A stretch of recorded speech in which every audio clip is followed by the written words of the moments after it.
السلام علیکم دوستو، آج کی اس ویڈیو میں آپ سے بات کی جائے گی کہ فروری کا مہینہ کبھی 28 اور کبھی 29 دن کا کیوں ہوتا ہے۔ جیسا کہ آپ سب کو ہی معلوم ہوگا کہ اس سال فروری کا مہینہ 29 دنوں کا آ رہا ہے اور ایسا 4 برس بعد ہو رہا ہے۔ تاہم ایسا کیوں ہوتا ہے اور کب سے ہو رہا ہے؟ تو چلیے ویڈیو شروع کرتے ہیں۔ ویڈیو شروع کرنے سے پہلے اگر آپ نے میرے چینل ٹیک لاجک تعریف کو سبسکرائب نہیں کیا تو چینل کو سبسکرائب کر لیں اور بیل آئیکن پریس کر دیں تاکہ نئی ویڈیوز آپ کو سب سے پہلے ملتی رہیں۔ تو چلیے شروع کرتے ہیں دوستو۔ بہت سے افراد کو اس کی وجہ معلوم بھی ہو سکتی ہے، مگر جو نہیں جانتے وہ یہ جان لیں کہ ہر 4 سال بعد فروری کے مہینے میں ایک اضافی دن یا لیپ ڈے کی اصل وجہ ہے کیا۔ حقیقت میں زمین کا سورج کے گرد گردش کا دورانیہ 365 دنوں کا نہیں بلکہ چوتھائی دن زیادہ ہے، یعنی کہ 365 دن 5 گھنٹے 49 منٹ اور 12 سیکنڈ اور زمتی ہے۔ اس لیے موسموں کی تبدیلی کا انحصار بھی زمین اور سورج کے اس گردش کے رشتے پر ہوتا ہے۔ اس لیے اگر ہر سال 365 دن رکھیں تو ہر سال چوتھائی دن کا فرق پڑنے لگتا ہے اور کیلنڈر موسموں سے دور ہونا شروع ہو جاتا ہے۔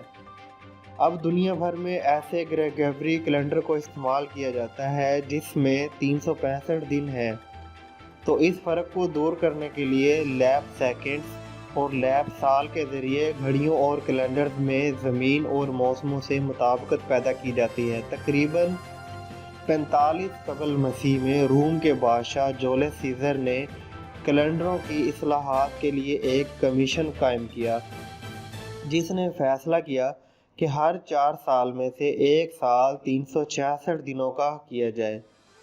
جولیس سیزر کی موت کے بعد ہر 4 سال کے بعد ایک دن کا اضافہ کرنے کی بجائے یہ اضافہ ہر 3 سال کے بعد کیا جانے لگا۔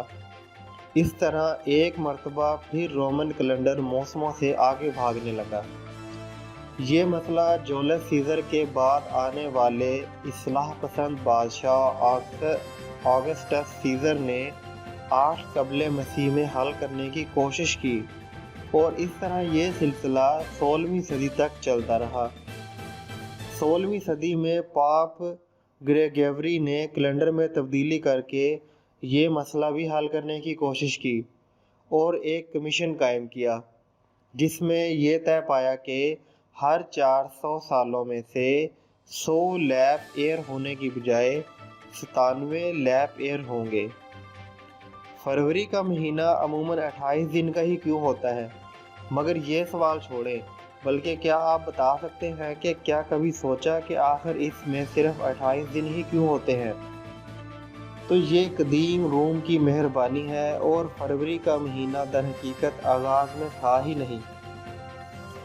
واقعی 8ویں قبل مسیح میں رومن حکومت کا کیلنڈر 10 مہینوں پر مشتمل تھا، جس میں سال کا آغاز مارچ جبکہ اختتام دسمبر میں ہوتا تھا۔ جنوری اور فروری تھے ہی نہیں۔ 10 مہینوں کا یہ سال 304 دنوں پر مشتمل ہوتا تھا، جس میں مارچ 31 دنوں پر مشتمل ہوتا تھا، اپریل 30، مئی 31، جون 30، جولائی 31، اگست 30، ستمبر 30، اکتوبر 31، نومبر 30 اور دسمبر 30 دنوں پر مشتمل ہوتے تھے۔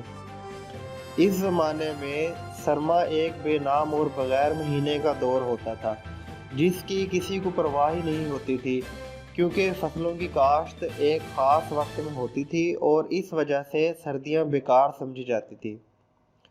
تو ان 61 دنوں میں سے اگر کسی سے پوچھا جاتا کہ یہ کون سا مہینہ ہے تو اس کا جواب یہی ہوتا کہ کوئی نہیں۔ رومن بادشاہ نوما پومپلائس کو یہ احمقانہ لگا کہ آخر کیلنڈر میں 61 دنوں کو نظر انداز کیوں کیا جا رہا ہے، تو 713 قبل مسیح میں کیلنڈر میں 12 مہینوں میں تقسیم کر دیا گیا، جو کہ 355 دنوں پر مشتمل تھا، جس میں جنوری اور فروری کا اضافہ ہوا، جنہیں آخر میں رکھا گیا، یعنی سال کا آخری مہینہ فروری قرار پایا۔ مگر قدیم روم کا کوئی بھی کیلنڈر توہم پرستی کے بغیر مکمل نہیں ہو سکتا تھا، لہذا قدیم روم میں جفت اعداد کو بدقسمتی کی علامات مانا جاتا تھا۔ تو بادشاہ نوما نے ہر مہینے کو طاق اعداد پر مشتمل کرنا چاہا، مگر 355 دن پورے کرنے کے لیے ایک مہینے کو جفت میں رکھنا پڑا، اور ایسا فروری کے ساتھ ہوا، جس کے ممکنہ وجہ اس کا فہرست میں آخر میں ہونا تھا۔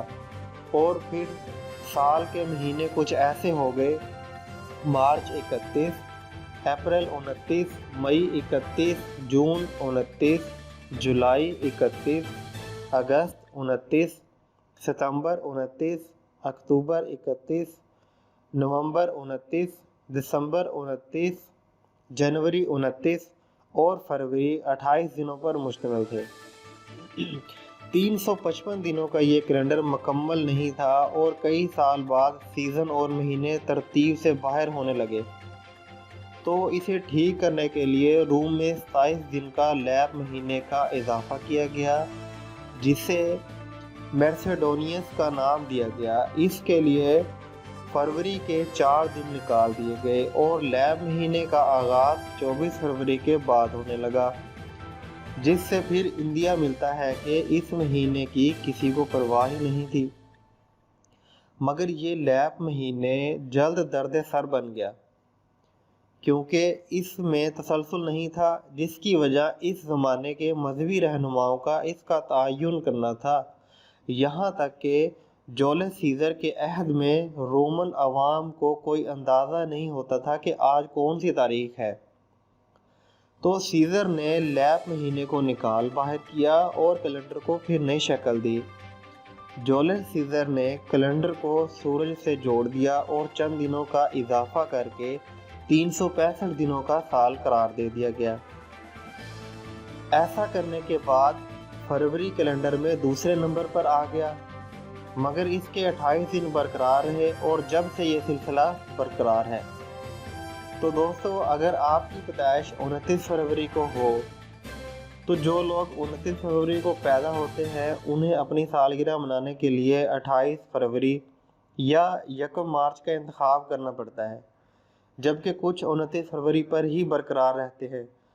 کچھ حلقوں کے خیال میں 28 اور 29 فروری کی درمیانی شب کے بعد پیدا ہونے والوں کو اپنی سالگرہ 28 فروری کو منانی چاہیے، جبکہ جو لوگ 29 فروری اور 1 مارچ کی درمیانی شب سے کچھ پہلے پیدا ہوئے ہوں، وہ 1 مارچ کو ہی اپنا یوم پیدائش مان لیں۔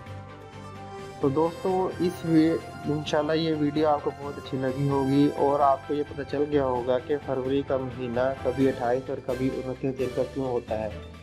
تو دوستو، آپ سے آخر میں آپ سے گزارش ہے کہ چینل کو سبسکرائب کریں، اور اس ویڈیو کو لائک، شیئر، کمنٹس کریں، اور دوستوں کے ساتھ شیئر کریں۔ اللہ حافظ۔